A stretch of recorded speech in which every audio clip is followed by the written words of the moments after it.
Okay, I believe we are live. So, welcome everybody to our Tuesday afternoon live stream. Uh, as always, with me is the wonderful and talented Angie Atkinson. Hey, So, Angie, thank you for being here. always my pleasure to be here, Dana. Thank you. It's Mm, I always enjoy our chats. Um, thank you, me too.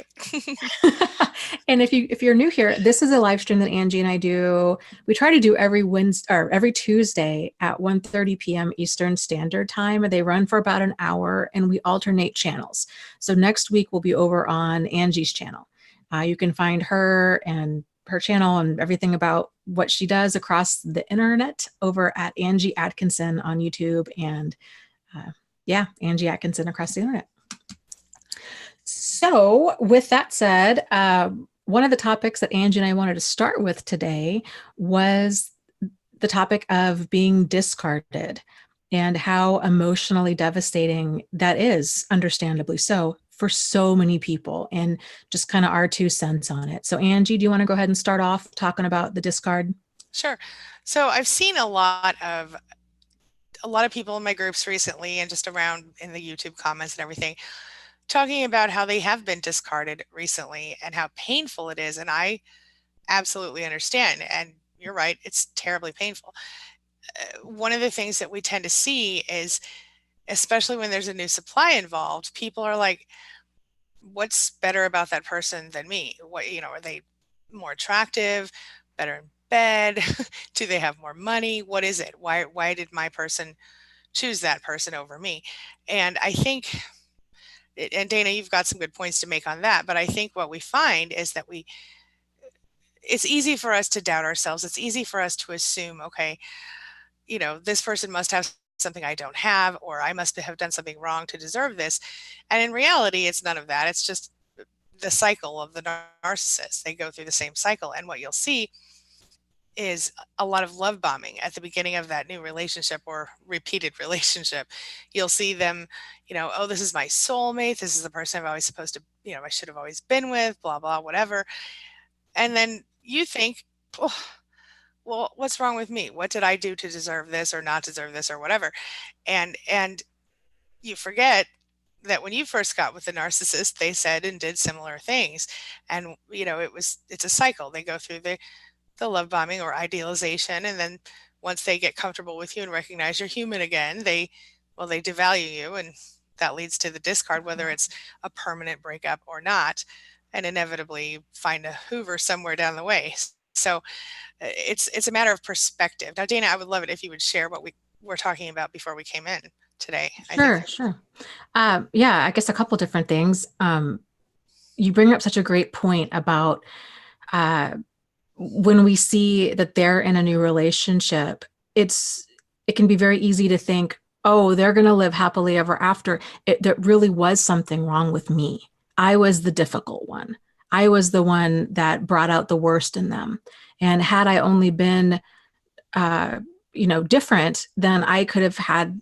If I wasn't so fundamentally flawed, then I could have had this happily ever after with them. But now this new person's going to reap all of the reward from all of my effort, right?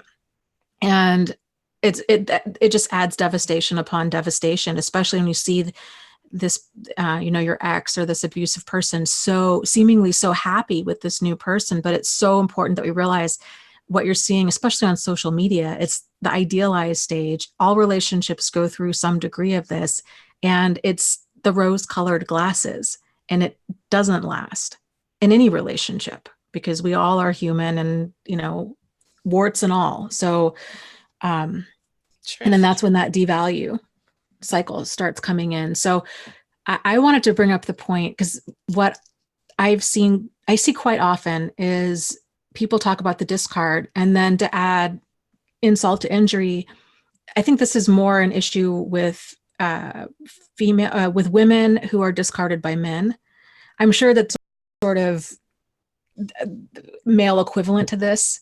Um, but this is the sore spot, I think, for so many women is, oh my gosh, he broke up with me, he just discarded me in such a cruel and calloused way. Now he's moved on and he's with somebody significantly younger. Mm. And it brings up all kinds of insecurities.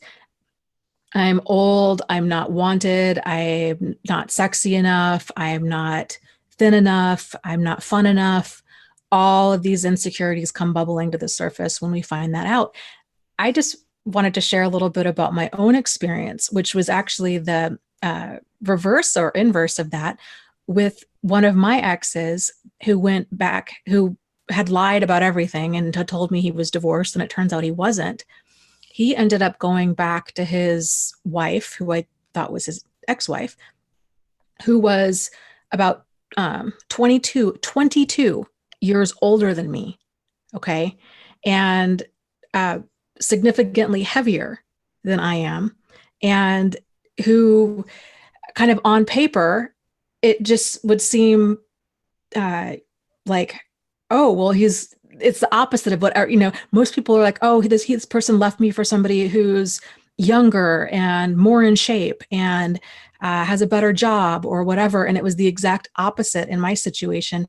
And I will tell you, it still doesn't feel any better. If anything, it can even feel worse, because then it's like, well, then really what's wrong with me? If you'd rather be with somebody 22 years older who, has all of these other things going on, then I must really be awful. So I guess what I'm saying is it's important that we have to have our self-worth come from within, because when it comes from without like that of, oh, my self-esteem is going to take this massive hit if my partner leaves me for or dates somebody younger or more successful or has better hair or is in better shape or whatever. That's a really difficult way to live. And it's really important that we guard our self-worth so that doesn't happen, and realize that their decisions are their decisions and it has nothing to do. It doesn't diminish us in any way, shape, or form. Agree.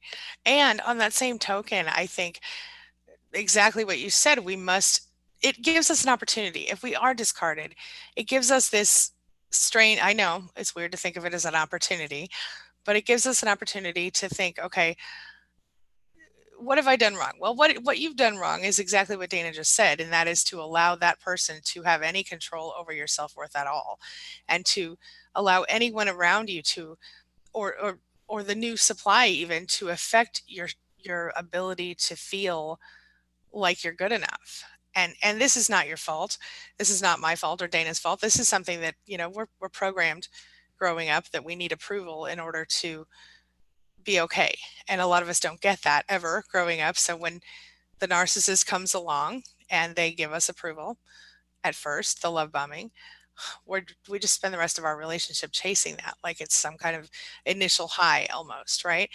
And so I think, at least in my experience, yeah, Dana's absolutely right. It has to do with I guess my point is, the opportunity is to rebuild yourself, or build yourself maybe for the first time, strong enough that you don't, even when you do get into hopefully a better relationship in the future, that you don't need that person. Sure, it's not going to make you feel bad if that person loves you and thinks you're amazing, but you also need to feel like you're worth loving and you're amazing, even if that person doesn't give you those things, outside of that person, separately from anyone else.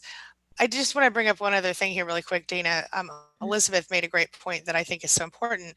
And that is that the discard, it doesn't have to be an actual breakup, right? Sometimes it's, as she mentions, it can also be when the narcissist ignores us, or when they shut down and won't respond to us. So when they give us the silent treatment, and that's the truth. I can honestly tell you, in my own toxic relationships, that cycle went on forever, ongoing. It was, the same thing. You would have the love bombing and the devalue and the discard and the hoover and the love bombing. It's ongoing. And sometimes it doesn't end in an actual breakup. Sometimes it just ends in the discard is the silent treatment, or it is, they just refuse to respond about certain things or whatever. Same thing. So any other thoughts you want to add to that? Yeah, and I think it's important, like we were just talking about the love bombing. You were saying, it's we can get caught in that and chasing the high of that original feeling of all of that. the rose-colored glasses of, oh my gosh, this person's so perfect for me. They thought I too was so perfect for them. If we don't realize that idealization stage is not real, it's two people, it's rose-colored glasses. It's this idealized version of this other person. This always happens in a relationship. It's so important that we don't mistake or make the mistake of thinking that the idealized stage is what's real. Like that's the relationship. And so all of this other stuff, the devaluing or even in a healthy relationship, there's this kind of power struggle or negotiation phase of a relationship where the rose-colored glasses come off, and then you start to realize this is who this other person is. Maybe they're chronically late. Maybe they don't clean up after themselves. Maybe they they tend to shut down when they get upset, or they don't share their feelings, or they want to talk about their feelings for hours on end, or whatever it is. There's this period where we're learning to work in sync with that other person. A relationship doesn't even begin until we start into that phase of it and start working through things and resolving them. If we're always in this power struggle negotiation phase, which these phases are always there in any relationship, but during that power struggle negotiation phase, when we're in this, it's that resolution of each of these things, of that compromise, of that negotiation that's happening, of figuring out how to work as a team. That's when the relationship actually starts. And so I think that understanding that idealization stage, it's not that you could have walked on enough eggshells or changed yourself that you could have this perfect relationship. There was nothing there. It was all their fantasy of who we were, and it was our fantasy of who they were. Right. So I think sometimes just seeing that clearly, it's like, oh my gosh, right. I wasn't in love with this person. I was in love with who I thought they were, or who they thought they were and pretended, or who they wanted to be, or who they pretended to be, Oh, yes. Yes. I have experienced that same thing. Yes. It's frustrating. Yes. We have some really great comments coming through in the chat here, Dana. Bonnie says, reawaken, and this is, I think, her advice, and I know her story personally. I think this is her advice on how to move forward after the discard, and it's great advice. She says, reawaken your old self and blend it with your new knowledge, rekindle old hobbies, etc. It's like attaching back a broken self to the whole person you were before you met the narcissist. And I think that's really powerful, what she says here. And I think it's absolutely the truth. But the only thing I would add to it, Bonnie, is that sometimes we don't even have much of a self to go back to, because we don't even, those of us who came out of a toxic family, who grew up in a toxic family of origin, which I know you have at least one toxic parent, Bonnie, we sometimes we kind of know who we are, but then we've been in this relationship for however many years or months or whatever, and we lose the little bit of self that we have. And so sometimes you're right, we do have to kind of reattach, but sometimes we have to reinvent. And I think that's the only thing I would add, is that don't be afraid to completely reinvent yourself, because it could be a beautiful thing if you allow it to be. It really can be. Sorry, I just wanted to bring that up. Do you have another thought on that? I do. And I also have a question here in the chat, but, I just wanted to kind of circle around too. You had mentioned kind of the opportunity in the middle of all of this pain of the discard. And I just wanted to really kind of underline that point, because it's so true and it's incredibly painful. But if we're able to hold on to our self-worth and realize, you know what, and our dignity, and be like, you know what, if a person doesn't want me in their life, I'm not going to go chasing after them. I'm not going to sacrifice my dignity to try to convince somebody that I'm worth it. They either see my value or they don't. And if they don't, then there's nothing here for me. As painful of a realization as that might be, then it's time to drive on.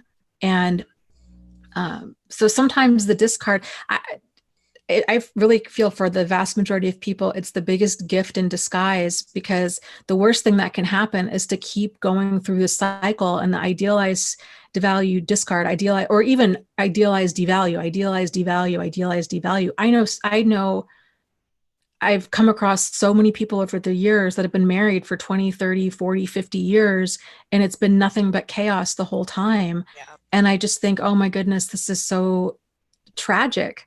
Yeah. Um, Yeah. and so, you get discarded, you can pick yourself up, brush yourself off, realize, hey, I've got a lot to value, a lot of benefit to bring to other people and to the world, and I don't need this in my life. Yep. And I want to throw in Peace. one more thing here.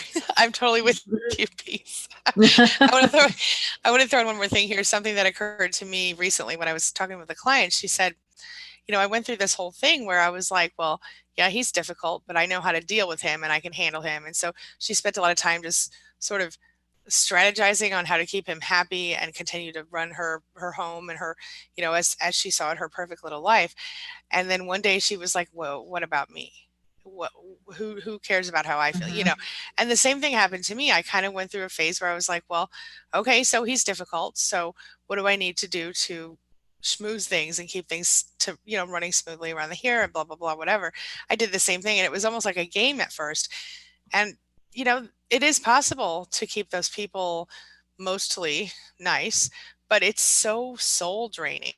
And so, there's nothing left for you at the end of the day when you do that. And it doesn't work in every case, of course, but it's just basically a reverse manipulation situation if you have to play that game, and it's it Mhm. drains you. Anyway, I just want to throw that in there. Yeah. Something you said Yeah. reminded me. So, Well, I okay, mean, it's walking on eggshells, right? And that's totally. that's the uh, kind of like hidden damage that's not seen Hmm. until probably years after abuse is over, of the realization of, oh my gosh, I don't know who I am. And not only do I not know what my goals are or what I want, I don't know my needs. I don't know my thoughts or my opinions or anything, because I've been walking on eggshells for so long. And the result of that is we start erasing those parts of ourselves that this other controlling or abusive person doesn't like. Right. They don't like the way um, they don't like long dark hair, so you cut it and dye it blonde. They don't like who you voted for, so you vote differently. They don't like your laugh, so you quit laughing. They don't like your teeth, so you quit smiling. They make fun of you for your weight, so you start dressing differently. Yeah. All of this, and the next thing you know, you're like, I'm a shell of who I am, and that's tragic. And Yeah. but people can rebuild, don't get me wrong, but that's people don't realize the results of walking on eggshells. Yeah, you can keep this, uh, and I use the term manipulation ship. You can keep this manipulation ship going, but at what cost? Absolutely. That's exactly. Yeah. Yeah. Exactly. Agreed. Okay, so here's a great question from MK in the chat here. She says, please help. How do I deal with a flying monkey who thinks they are trying to moderate or help reconcile the relationship I have with a narcissistic relative? What can I say to them to help them understand the boundaries I have put in place to stop this reoccurring trauma, manipulation, and control by this person? This is a tough one. In this situation, one thing that I would do is always, if you believe that person is well-meaning and that they're not really trying to intentionally like do the narcissist bidding, then Real quick, let me add to this. She does make that's a good point you bring up, and she does clarify that. She says, I think the flying monkey has empathy. I don't want to go into detail since they are blinded and being manipulated themselves unknowingly. yeah, there it So, is. okay, Okay. go for it. Yeah. Okay. Yeah, and that's very common. And in this case, I would just explain to them, I would look them in their eyes and I would say, this is what I'm dealing with, and just explain exactly why you're choosing to leave. I wouldn't necessarily use buzzwords or anything like that unless you know that person has done their own research. I wouldn't necessarily say flying monkeys or narcissists even. I would just say, this person is toxic for me, and for this reason, I'm choosing to step away, and I hope that you'll understand. And if you need to kind of clarify, like if there's a smear campaign going on or whatever, tell them your side of the story one time.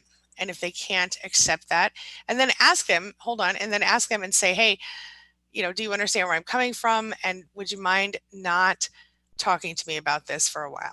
Or however you want to say it, just basically ask them to stop. And then if they say anything other than I understand and I'll totally back off, then you just say, okay, well, I understand your position and I'm sorry. And then you kind of mentally step back from that person, if not also physically, as in disconnect a little bit from that person. As well meaning as they may be, if they can't understand your perception and your experience, they're only going to hurt you in, along the way.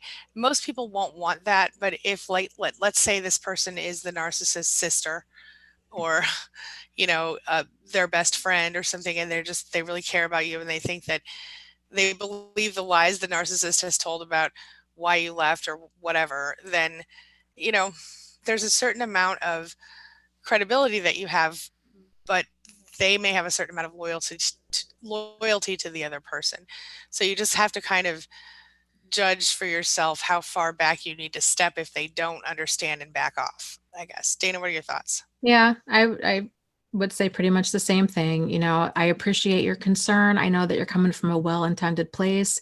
Please understand that you don't have the full story, that my dynamic with them is very different than what you're aware of. And I don't want to reconcile or reopen contact. And I really would appreciate, um, you know, I don't want to discuss this anymore. And I just would appreciate you not trying to get us to reconcile, because that's not going to happen. And I don't want if you're going to continue to reconcile, that's going to negatively impact our relationship. And I don't want that to happen. Mm-hmm. And if they try again, because again, if they really feel like they're coming from a good place and they're like, well, man, maybe if I, bring it up again, then, she'll make peace with this person, to just say, we talked about this before. You're holding your ground. We talked about this before, and I'm not planning on reconciling. Again, you don't have all of the details. This is what I need to do in order to maintain peace in my life.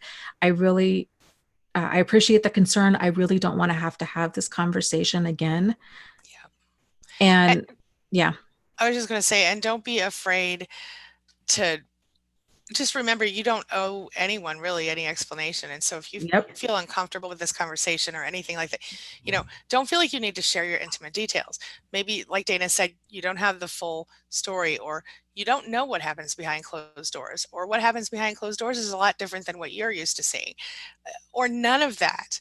Just simply say, I'd rather not talk about this. Could you please drop the subject? Yes. And, you owe them nothing. Know that. Right.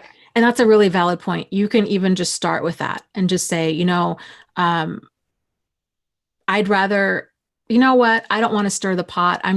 Let's just keep our relationship about us, and my relationship with somebody else, I'll deal with that on my own terms. I don't want to stir the pot because it's just going to boil over. Yeah. So, I mean, as simple as that. You have a right to privacy. And, Dandelion Greens adds, hold on, let me scroll back up here. I had this situation with my cousin, who I also think meant well, but I couldn't trust him. And unfortunately, I had to distance myself from him. It's important not to reveal anything that you wouldn't want your narcissist to know. That is good advice. As Bonnie knows, that's good advice. And I think that's really also important, because, again, as well-meaning as they may be, obviously they're coming at you with this flying monkey business. So you can't necessarily, even if it is your own cousin, you might not necessarily be able to trust them in this situation. So just keep that in mind as well. Good point. I would say you absolutely cannot. It's a huge mistake. Yes. To trust anybody that's trying to act as a mediator, because they're trying to give as much information to both parties as possible. And because they're thinking that the communication is the issue. Yeah. So they're going to call this middle person up and be like, I just don't know what I did wrong. If I only knew, then, maybe we could work through things. And then that middle person's going to say, well, you know what? They said when you were kids that you really yelled at them a lot, or did X, Y, and Z. And then, because if a person is controlling and abusive and difficult, you've got to realize that they've been able to justify this behavior to themselves. They don't see it as a problem because they weren't on the receiving end of it. So they're going to have their own reasons for why they did what they did, and they're not going to see an issue with it. Yep. So it's, whatever you say will be made public. Mm-hmm. Yeah. Without a doubt. Do you have another question? I have a comment here from Truth Seeker. in regards to boundaries, and she brings up the really great point of, if you're feeling resentment, then boundaries are being pushed. And I agree completely. That's one of the early warning signs, confusion, resentment, irritation. Those are the early warning signs of, hey, somebody's crossed a boundary with me. And again, other people don't know where our boundaries are. This is why it's important that we learn how to be tactful and when we're assertive with them, with letting them know. Yep. But then again, certain boundaries that fall within the framework of like basic adult behavior, like people know you shouldn't have to explain to another adult to pick up after themselves, or like what flirting is. Right. Or what inappropriate. It's not okay for you to yell and cuss at me or to throw a glass of water at me. Like none of that stuff should be figured out by the time they're 6 years old. So those kind of boundaries are just instant. You're dealing with a huge problem. I totally agree. 100%. I have a comment or kind of a question from Changing My Life. What about the highs and lows of trying to find yourself? I really struggle with this, letting go of the things I thought would bring me happiness. And I think that's a really common concern that a lot of us have, experienced, or even the situation directly. So I would say, from my perspective, I would say, be aware that that's a thing, know that it's going to happen, know that the highs and lows, in addition to the regular things that happen in everyday life, we have those whole, even men have a hormonal cycle they go through each month. They may not, have any physical evidence of such, but they've done research, and we've all got various highs and lows throughout the month that happen due to, human nature, human physical nature.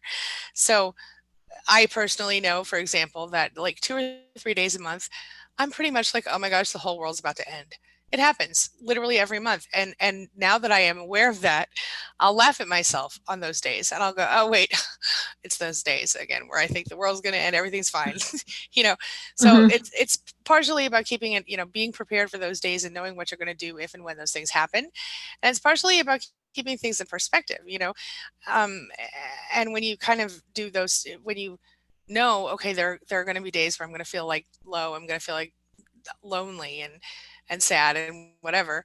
Well, kind of be prepared ahead of time. How am I going to handle those days? Am I going to sit on my couch and allow myself to cry and eat ice cream all day? I don't know, maybe. Or maybe I'm going to do something different this time, and I'm going to get up and I'm going to go for a walk, or I'm going to, change the way I'm doing things, pattern interrupted, and change the way I normally fall.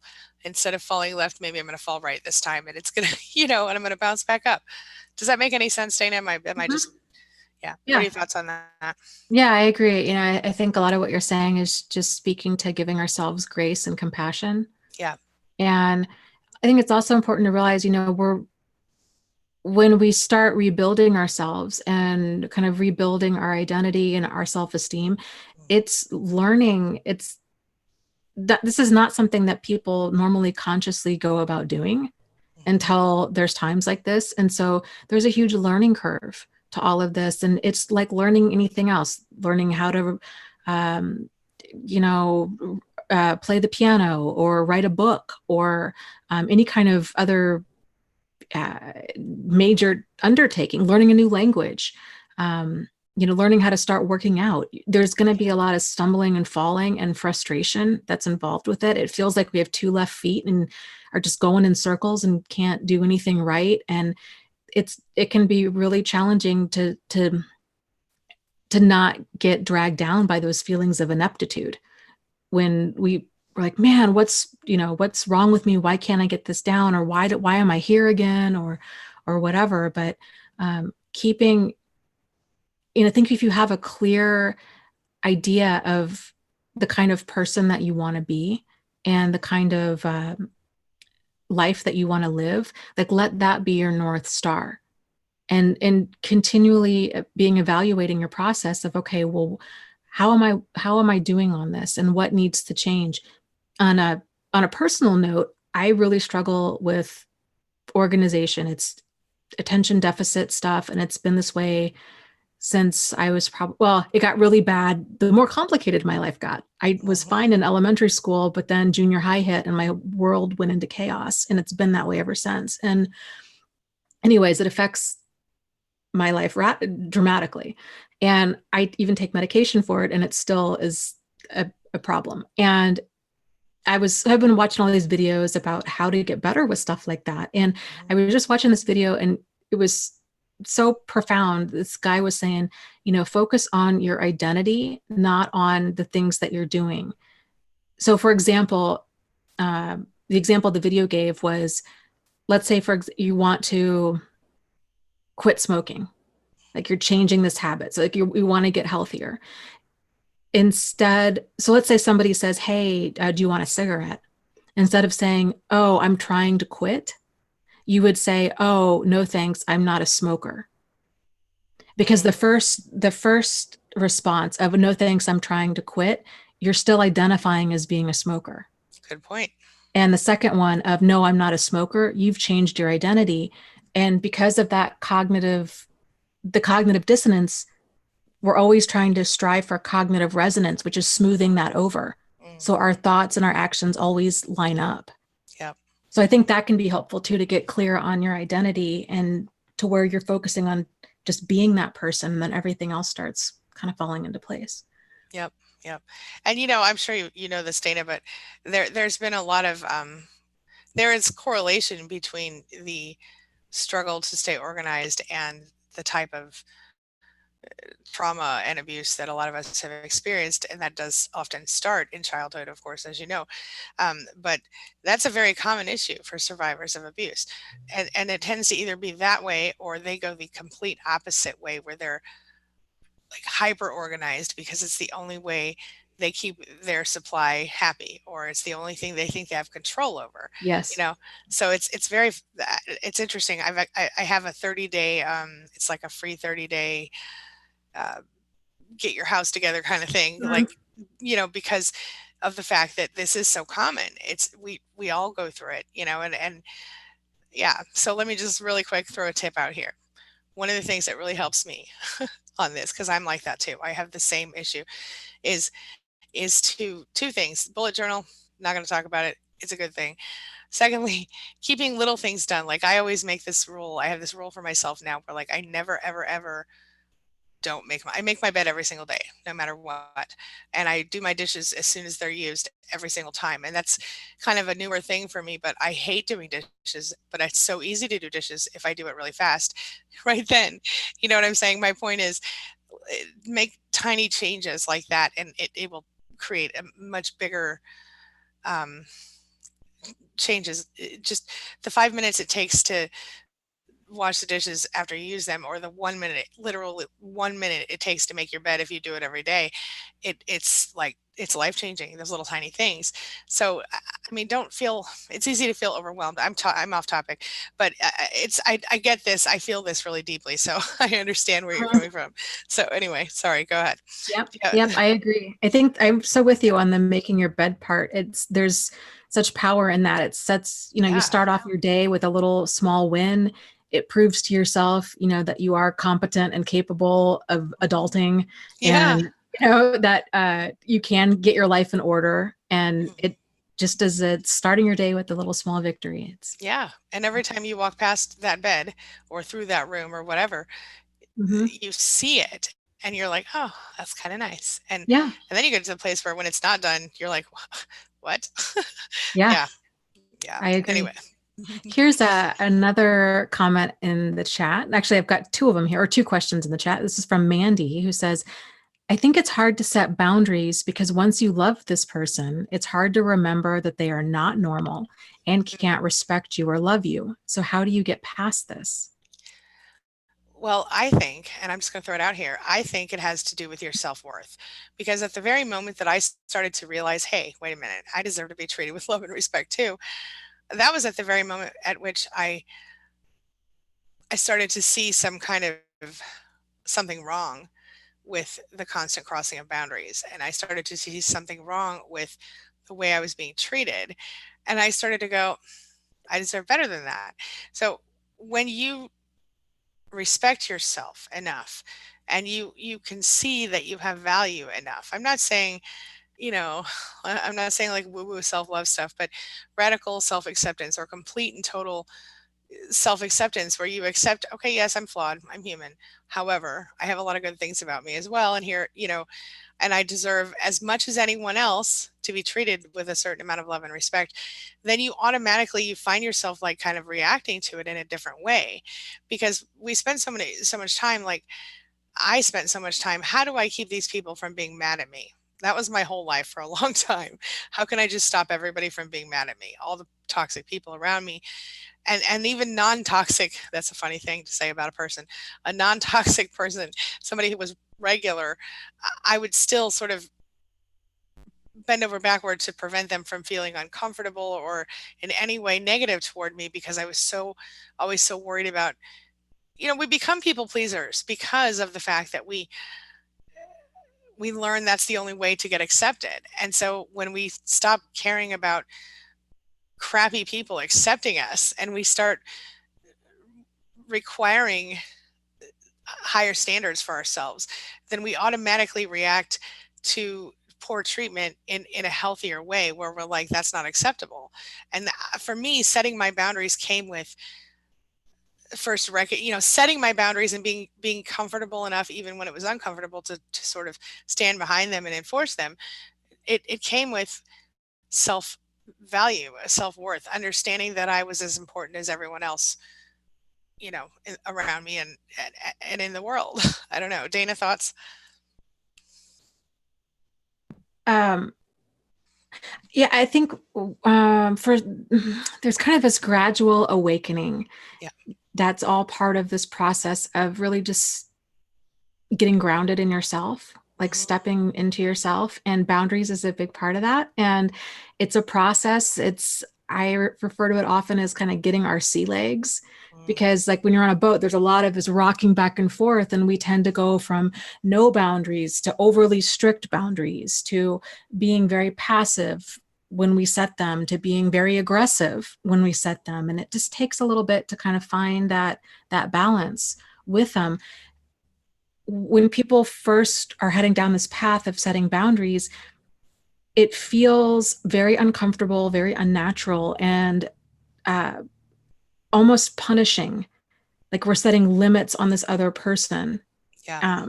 And because we're not giving them what we want. And so then, or what they want. And so we feel bad.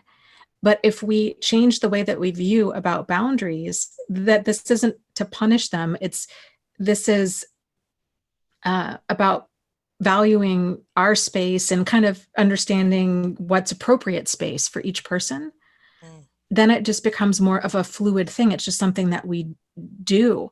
It's right up there with any other type of self-care, brushing your teeth or taking a shower or, getting your hair cut or whatever it might be. It's a part of your daily or, self-care routine. And so if we love, and here's the mindset shift I would encourage you to make.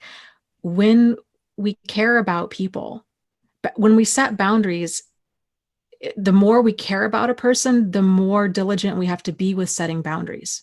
Mm. And that sounds so counterintuitive, because just in the question of, but I love them, so I really struggle with setting boundaries, that's a huge red flag. And that's a really profound statement that's worth you digging deeper into, because if we value this relationship, then we also need to value that open, honest, sincere, solutions oriented communication, which only happens with boundaries, with healthy Yep. boundaries. And it can be really, really uncomfortable to have these conversations, because boundaries tend to be a result of there's some degree of confrontation there of, oh, hey, I'm not comfortable with this. Let's talk about it. Again, these skills are not taught. The vast majority of people are not comfortable with confrontation, myself included.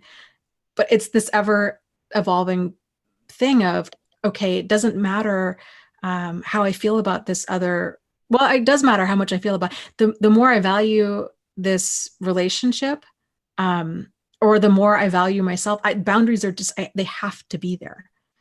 Mm. Solid boundaries have to be there, or the relationship won't last. It'll either be toxic for the relationship, or it'll be flat out toxic for you. Absolutely. Yeah, absolutely. And I just want to all logic aside, for me, it was, I just want to reiterate, it was about accepting myself and knowing that I deserved better than that, regardless of how much I love that person. I needed to learn, and I know nobody likes it when I talk about self love, but I needed to love myself enough. I did, in order to have the visceral reaction required for me to be uncomfortable enough that I was able to make someone else uncomfortable to enforce my boundaries, if that makes any sense. Because by nature, I wanted and still want everyone around me to feel comfortable and to feel happy. But I also have a right to enforce boundaries. For example, I have a neighbor who likes to borrow things, who barely knows me and wants to ask for free handouts regularly, someone I know in the world. And I, I don't give away the free things in that way, because I, I know that that person's just attempting to take advantage, if that makes sense. And it's not been an issue for me, because since I've, I I don't feel the need to, I, how do I say this? I give things to people when I think that if I can afford to give them that thing, and it can help them, and I feel like that they are truly in need of that thing. But at the same time, there's a limit to which, we are required to, yeah. Okay, moving on. I Yeah. don't know if I'm making sense or not, but anyway, I have, Um, tell me.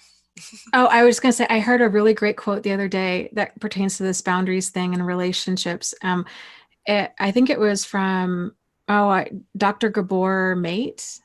And he was saying basically, um, and the terminology, I need to figure out a better way to word this, but um, for lack of better terminology, I'll talk about in terms of more dysfunction and function. Um, but dysfunctional relationships exist because people value the attachment over authenticity. That's powerful. Okay. Yep. And functional relationships exist when people value authenticity over the attachment. And Yeah. that's powerful stuff. I just love the way that it's so succinct, the way that he had said that, because these dysfunctional relationships are like, but I love this person. I value this relationship, even if it's sinking me, even if it's abusive to me, even because I've known them for 40 years, or because they're family, or because we're married, or because of whatever. They're valuing the attachment, but they're not valuing the authenticity of themselves or the other person, versus valuing the authenticity. It's like, we've got to be able to have that open, honest, sincere, solutions oriented communication, to have that dignity and respect for each other, to be able to have this. And if that's not there, then this attachment can't continue. Yep. Yeah. 100%. Yep. Now, did you tell me that you had another question already in chat? Yeah. Uh, I've got a couple. There was one, I lost it, but it's from, I want to say it was from Nails, maybe talking about somebody at work. I have that one. Oh, you do? Okay. What is Yeah. it? Any advice on how to deal with a toxic person at work? I have distanced myself as much as possible, but I still have to interact. What are your thoughts? I would say just anticipate as much as you possibly can. And um, here's my thing. Okay. If you still have to interact with them, but it's more about just kind of keeping peace in your life.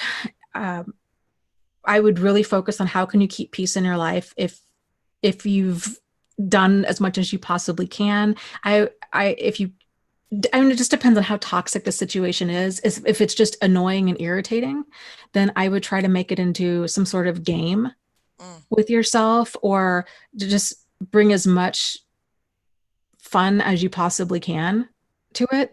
If it's really, really toxic and draining and to the point, then you might just need to consider getting another job or transferring. yeah. But nothing is worth that level of mental distress on an ongoing basis. Right. I agree with that. And if you can mentally disconnect, of course, gray rock is helpful and everything, but be really careful not to give them any of your energy, your emotional energy, and only deal with them regarding the business of work. You don't have to be personally involved with that person. You don't have to ask them about their kids or tell them about yours or whatever. You just tell them whatever you must. Only communicate as you're required to do, and that's it. Or like Dana said, if it's too much, get out. Oh, one more tip. I would always make sure that whenever you're emailing that person or dealing with that person directly about anything that could affect your job, that you copy other people on the email, even if you blind copy somebody, like your manager or Mhm. a trusted colleague. Yeah. Hmm.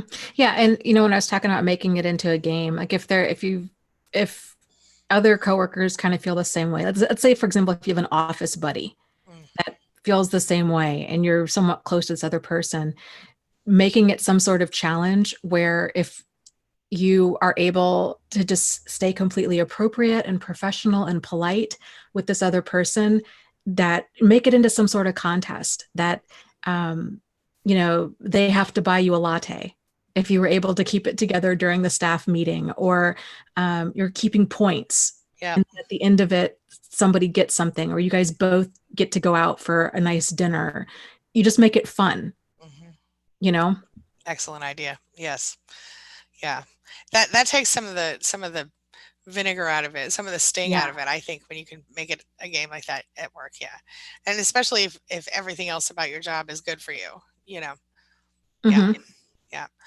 All right. Did you have any more that you'd pulled out? Yes, here's one Okay. from Rick who says, I found out that I procrastinate a lot now after I've gotten out of this relationship, and I'm not sure why, but it's becoming a problem. I think a lot of survivors go through that, right? I still struggle with it sometimes, but what it comes down to is there's a lot of different theories out there. I'll just share with you what has worked for me. Uh, Number one being a pattern interrupt thing. Like if I find myself feeling completely unmotivated, which happens, um, I'll do something different than I would normally do. So, for example, if I would normally like sit and you know stare at the wall and not that I've ever done that, and think about why I'm so bad for not doing what I'm supposed to do. Instead of that, I would like stand up and I would be like, okay, well, maybe I'm going to go jump on the treadmill, or maybe I'm going to go, out and check the mail, or maybe I need to run to the store. Anything to just sort of get myself in motion. And once I get in motion, that helps. Other things that help me include like music. I have certain go-to songs that, like, I'm just going to be really honest. Bruno Mars, he has no idea how much he has affected my personal life. Okay. Because his music is right. It's so uplifting. Like, literally every single time before Dana and I go live, every single time I turn on 24 Karat Magic, Mm. I can't help it. Mhm. I listen to it. It makes me feel good. And then, usually YouTube rolls it over into like, what's that one? Da, da, da, da, da, da, da, da, Uptown Funk. Yeah. So I listen to that too. And it just makes me feel kind of happy and up. And so I feel more ready to roll. So music is powerful for that kind of stuff as well. Procrastination is common for us though. And it's a common, I think I can I think I like to call it, like, I feel paralyzed. I feel stuck. And I think that's all part of the whole CPTSD thing. And it's sort of like, even, and people who don't get it, they'll be like, you're just lazy. It's not that you're lazy. It's like you feel like you physically cannot do these things, even though you logically know you can stand up and go and do the thing. Part of you just can't bring yourself to do it. And it's almost like it's out of your control. But I promise you, it is not out of your control. You just have to make a concerted effort. And then what's that lady's name, Dana? Mel Robbins, is that her name? The blonde lady? Um, I think so. yeah, she Yeah. talks about like go 5 4 3 2 1 and just get up and do it, or something like that. You know what I'm talking about? And I found that to be a helpful technique as well. Like, okay, I'm just gonna do it. Like, get yourself ready and psyched up. But music. Anyway, what were your thoughts on all that? Yeah, absolutely. I think that's a big part of it. Procrastination is part of that freeze response. And the Yes. freeze response is one of the responses we can default into when we're faced with stress. So it's just like a deer in headlights Yeah. thing. And Angie, what you were saying, it's so important that we don't interpret our freeze response as, oh, I'm just lazy.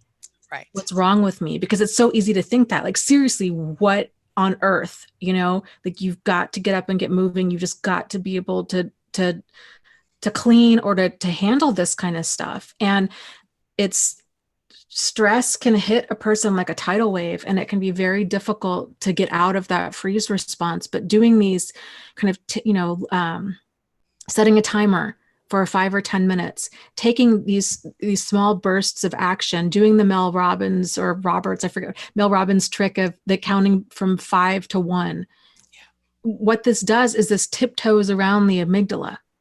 So you're tiptoeing around that kind of fear center, stress center of your brain. And and by taking small action, even though it might feel like, well, geez, you know what? Spending 5 minutes on my taxes isn't going to get me very far. The purpose isn't to get it done. It's just to get going. And then we build momentum that way.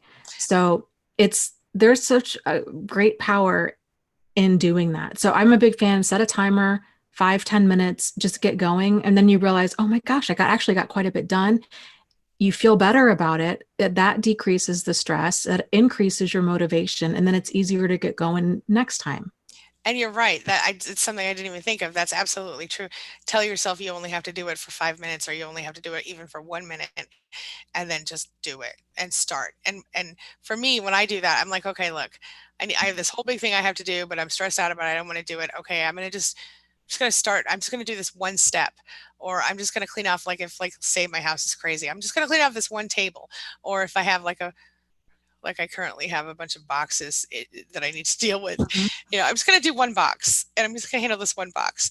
And then once I get going, sometimes I keep going, but then sometimes I'm like, okay, I'm done. I can't do anymore. And that's, I forgive myself. I'm like, it's okay. And it's compassion for yourself, but also, like, it's powerful. Good point, Dana. Yeah. And that's the problem too with procrastination, especially with things that have deadlines, is the more time passes, that the bigger that monster grows. It's the monster of resistance. Yeah. And so then it's this overwhelming stress, and we don't want to deal with it. So then we start escaping into other things. I tend to sleep when I'm that overwhelmed. I procrastinate. I lose myself in Netflix binging I also productively procrastinate, which can be its own tricky little thing to get out of. Because I'm like, well, I would love to sit down and write this book that I have a deadline for, but I have to clean, and then I'll completely organize something else, So it's realizing, taking small action and not letting the overwhelm get so great when there's that deadline looming. Very valid point. Yes, absolutely. And I know all about the deadlines. I gotta say, just side note, I've been a deadline junkie since I was, like, in high school, when I was on the yearbook staff. Like, I love a deadline. It's like a test to me, right? But as I've gone through the various toxic relationships and done the things, sometimes it's an unhealthy thing, because exactly what you said, because the monster gets bigger and bigger, and you get more and more stressed out about it. And so you're right. It's, a very good point. Yeah. Okay. Yeah. Let's see. Do you have another? Yeah, I do. Alice asked the question and brings up a good point. She said, I had a counselor ask if I feared succeeding more than failure. I'm like, huh? People fear succeeding? Everything I've tried blew up in my face. And I just wanted to add to that. I struggled with understanding that concept for the longest time of, like, well, I don't know. What is this resistance do I have? Is it a fear of success? Like, like, I don't think I fear success. What is this? But I think what it really is it's deeper than that. It's, how is your life going to change if you actually were to accomplish this goal? So like, for example, just again, personal example, if I've had everything with my YouTube channel and my website, everything just stalled out because everything I was doing had all of these unintended consequences, and I didn't have the foundational stuff in place. And so starting anything, a course, a new book, I'm like, why can't I finish anything? Why can't I just do this? It was because it was what would happen after that. Oh, well, what if the website went down? Well, what if I released it too early? And what if the chain reaction of this thing happened? Yeah. So, and I think that's kind of how we all tend to think about this. Like, oh, what if I do end up going back to college? Or what if I do end up doing that thing? then what does that mean? How is that going to change my relationship with my friends? Or what is it going to mean if I have to take on debt? Or how am I going to afford this? Or how would I get a job? Or it's what that comes after that success, I think, is what we really tend to fear, because it's the fear of the unknown. Oh, for sure. And what does success really mean? Too. I mean, like if we're talking about a relationship issue, you know, if you're in a toxic relationship and you want to successfully deal with that relationship, well, that means you're probably going to have to end that relationship in most cases, because unless unless the relationship is toxic with two normal, healthy, caring people, in which case maybe you can resolve it. But almost inevitably that's not the case. So like that's the other side of that coin, I think, is, and I can feel you on the YouTube thing. I know I never expected to get as much, as many direct communication attempts as I have gotten from other people outside of people that I know in real life or whatever. And I've made probably, I mean, literally thousands of friends up to a point, online, and yet it can be overwhelming, and if somebody like catches you in public, have you experienced that, Dana? Somebody Yes. catching you, it's a little awkward, right? It's cool. It's But yeah, how did you manage that? especially when I look a mess. And it's funny because the one time that it did happen, I vividly thought to myself, oh, like I can roll out of bed and go grab coffee. Yeah, I look like I had a rough night. But I don't know anybody. It's okay. It's not like I'm trying to impress anybody. And then yeah, never again. That was so embarrassing. So I get it. I do. I think about that all the time. Like, even just like last night, my son was like, "Oh, he's learning to drive and everything. I'd like to drive over and get this from this store or whatever. And can we go?" And I looked a hot mess. I'm not gonna lie. I like to tell myself nobody's gonna recognize me like that, but it doesn't work that way. But yeah. I got lucky. I didn't get seen. Sometimes I think people see me and they're like, "Is that her?" And then sometimes on my own channel, I get people telling me I look like that girl from CSI. Yes. Penelope.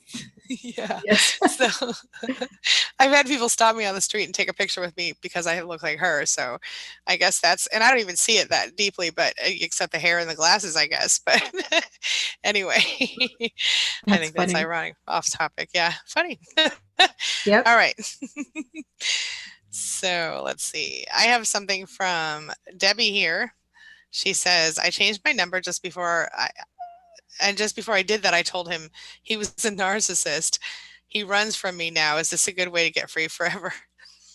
I mean, you're lucky that he ran, because a lot of narcissists would attack you back and reflect back to you themselves, project onto you, say you're the narcissist, and et cetera, et cetera. And no, I don't think I'm glad you changed your number. I think it's possible that you might be free because of the fact that you're like, I see through you, and you can't fool me anymore. I Mm-hmm. hope for your sake that that's the case. But I do know that even I've seen people 20 years later go through a Hoover. They haven't heard from somebody in 20 years. Now they're being Hoovered, so maybe. Thoughts, Dana? Yeah, I wouldn't leave whether or not they can contact you up to them. Right. You know what I mean?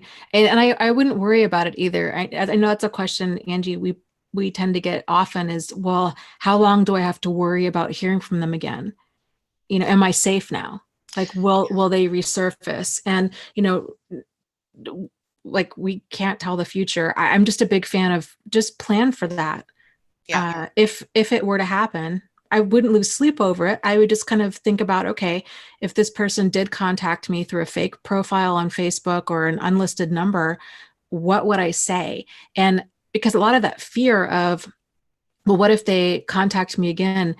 That fear comes from being caught off guard and not knowing how to respond to it. But once you develop a plan of, okay, this is what I would say, or this is how I would handle it, a lot of that fear becomes manageable because you've put a face on that monster, kind of a thing.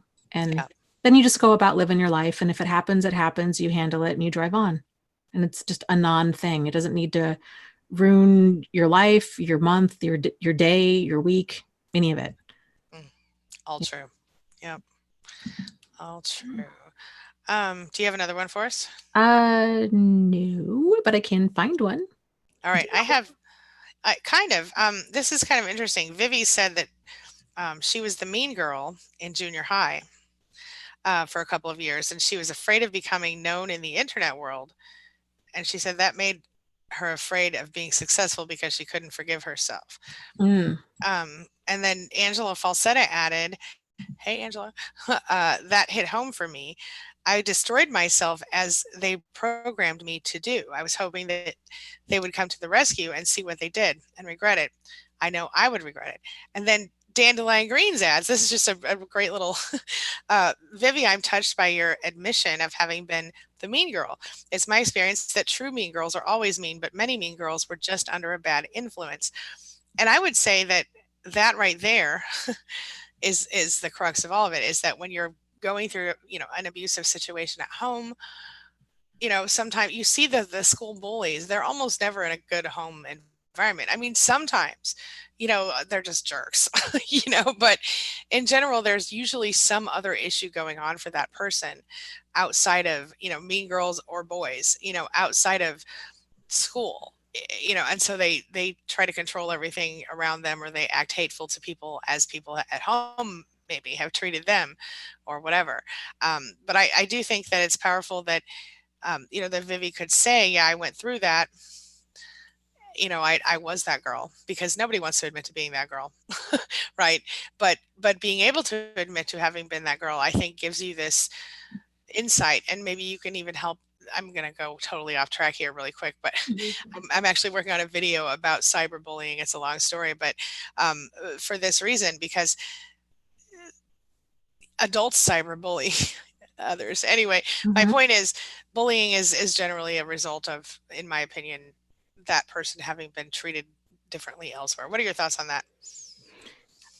Yeah. And again, I think it's kind of thinking about, okay, well, how would I handle this if this were to come to the surface? Yeah. If somebody that I, was mean to in the past were to confront me, I think kind of playing that situation through and Right. realizing, yeah, okay, you know what, I would be fully accountable and apologetic, and I would own it, and I would try to make it right at this point Yeah. in time. And there's a lot of power in that. And I think most people that have especially been bullied or even reaching out to them now and just saying, you know what, I want to apologize for something that I did 30 years ago. And, it wasn't right. And I'm sorry. It was everything about me and nothing about you. And Yeah. I wish there, is there something I can do to make it right? Yeah. Because there are so many people who do carry those wounds with them throughout their lives. And, Yeah. Yeah. Yeah. That's powerful, Dana. And I think that's,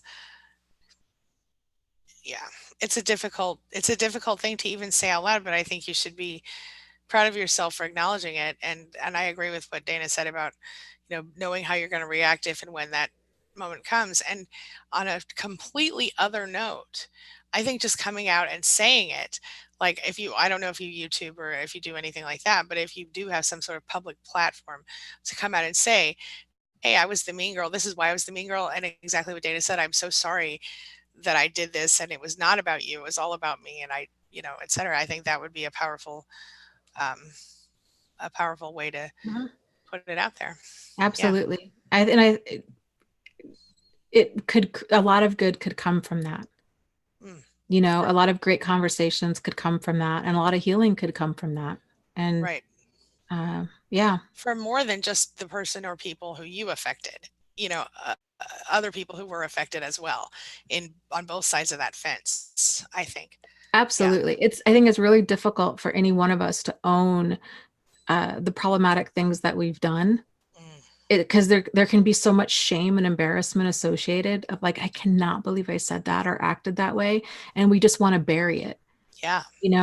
But healing only really starts until we unbury it and just own it and be like, yeah, you know what, I am not proud of that. I don't know, they had a lot of stuff going on in my life, and that is a time in my life that I'm embarrassed about, and but I want to make it right. And hopefully, I think by having those open conversations, it can inspire other people to take accountability for their stuff, Yeah, um, too. So yeah. absolutely.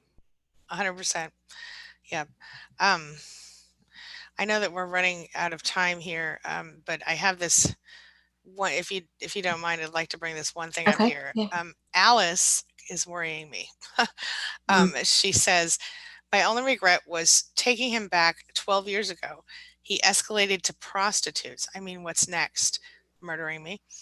And then she goes on and she says, he took out a life insurance policy on me without consulting me.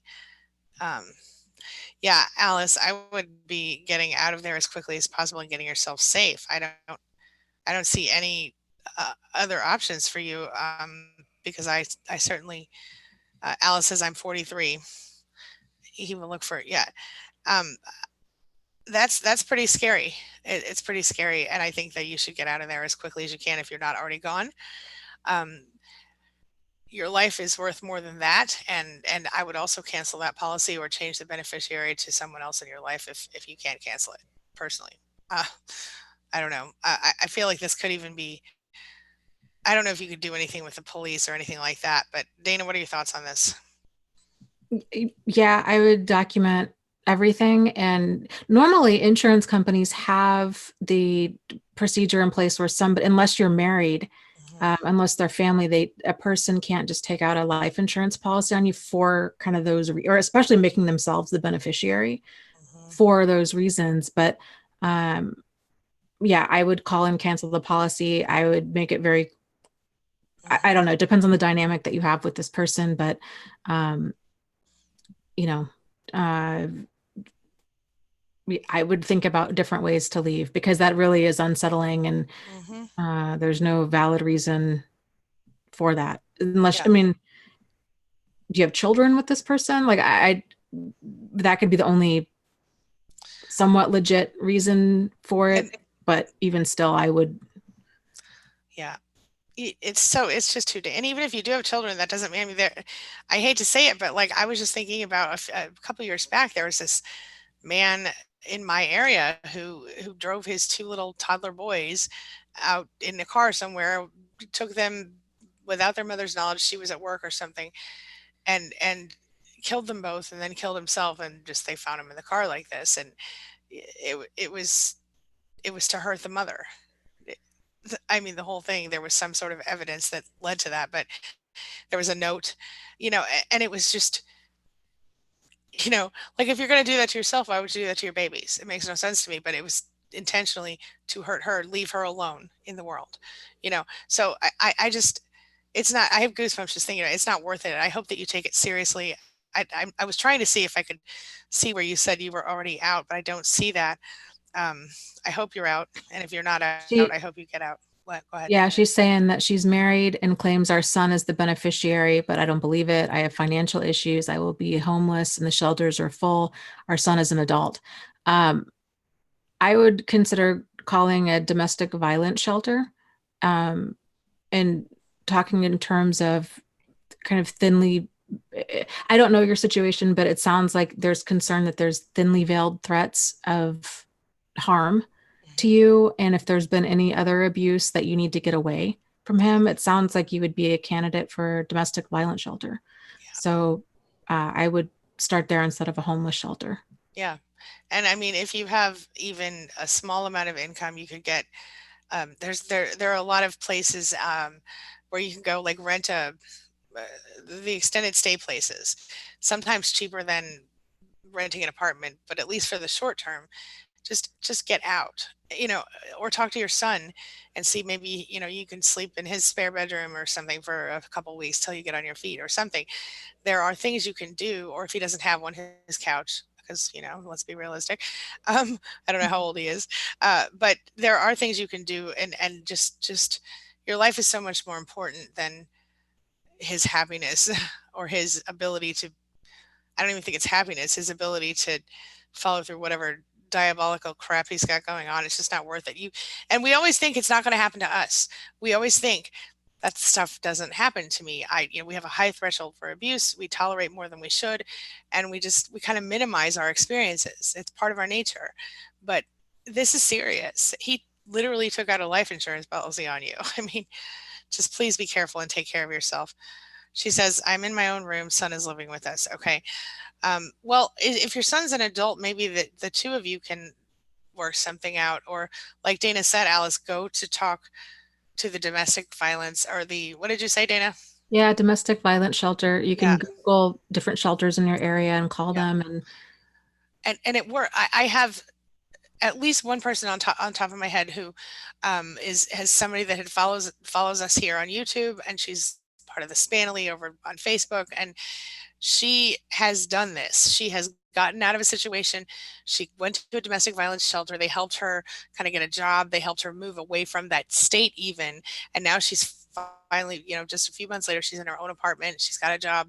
She's living in a new area, and she's happy. And I'm just saying, there's no reason you can't do that, or at least get safe, something to think about.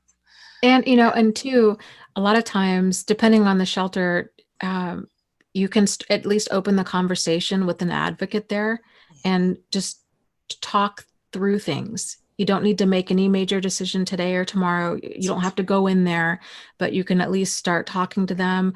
A lot of domestic violence shelters have counseling, even for women, and it's free or very low cost.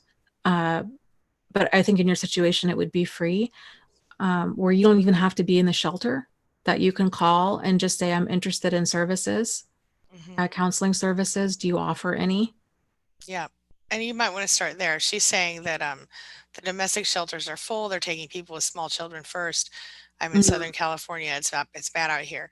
And again, I would talk to friends, think about, you got to get creative sometimes. And sometimes you have to kind of swallow your pride. And I know that sounds messed up, but what I mean is, I don't know which part of Southern California, and I'm not really good about knowing neighborhoods. Okay. But I do know that there probably are maybe a higher concentration of narcissists in certain parts of the world, but and I'll just leave it at that. But I know that, there's something. You have to think outside the box. You have to think creatively. I don't want you to be homeless, obviously, but if you own the home or you half own the home, then there's the possibility of, having that person removed. If they physically attack you, you can call the police and have them taken out of the house. And then a lot of times get a restraining order, in order to keep them away from the house. That's one option. There are a lot of different things.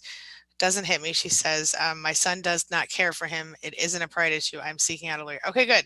So you're doing something. You're not just kind of sit. I'm glad to hear that, Alice. And I'm glad he doesn't hate you, because that's probably, maybe it might lower your risk a little bit of him physically coming after you. It does worry me that I wouldn't eat anything he cooks or anything he prepares for you. Just saying. And I would be really careful how to, with your physical self. But I'm glad you're getting a lawyer, and I'm glad you're doing something. Yeah. Yeah, I would agree. And I would call it, if you do end up calling a domestic violence shelter, shelters in your area, and they say, we're totally full, or, you're not eligible for criteria, I would ask them, is there any place that you could recommend, or what recommendations in general would they might have? Because they normally have a ton of resources. So if they can't help, they should be able to direct you to somebody who can, and you might need, in, I guess, worst case, calling a couple different shelters, because each shelter operates differently based on how the requirements for their funding. Yeah. So it can be worth calling a couple different ones, but good luck to you, and keep us posted if you're comfortable doing that. Yeah. She says that's funny. She doesn't eat anything he cooks just for that reason. Smart. Don't blame you. Yep. Smart. Yeah.